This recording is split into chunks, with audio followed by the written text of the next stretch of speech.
সম্মানিত উপস্থিতি, আজকের খুতবার মাধ্যমে এটা স্পষ্ট হয়েছে, সামনের বাংলাদেশ ইসলামের বাংলাদেশ। সামনের বাংলাদেশ চাঁদাবাজি দুর্নীতিবাজদের আর জায়গা হবে না।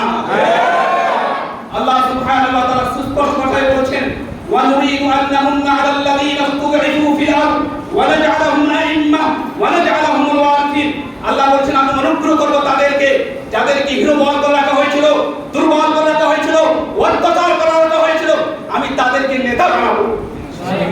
আমরা তাই দেখতে পাচ্ছি বাংলাদেশের প্রেক্ষাপটে যাদেরকে সেই হীনবল করে রাখা হয়েছিল, আজকে বিশ্বের সেই রাশিয়া, আমেরিকা, চীন, জাপান এগুলো লাইন লাগাচ্ছে, তাদের সাথে অ্যাম্বাসেডর কথা বলছে।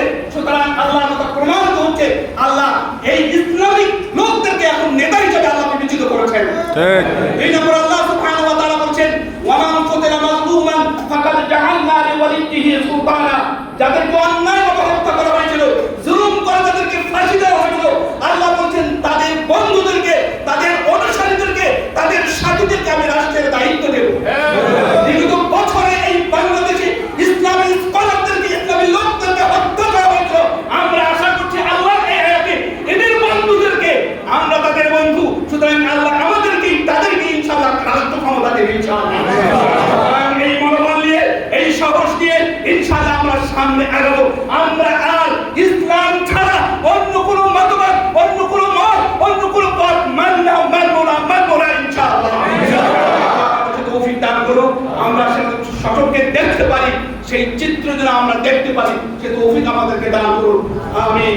আল্লাহ সুবহানাহু ওয়া তাআলা মেহমানকে তিনি আজকে খুতবা দিলেন, আল্লাহ তাকে আবারও আমাদের পক্ষ থেকে, নীলফামারীর পক্ষ থেকে, কচুকোটার পক্ষ থেকে, এই মসজিদের পক্ষ থেকে অভিনন্দন জানাচ্ছি, কৃতজ্ঞতা জানাচ্ছি।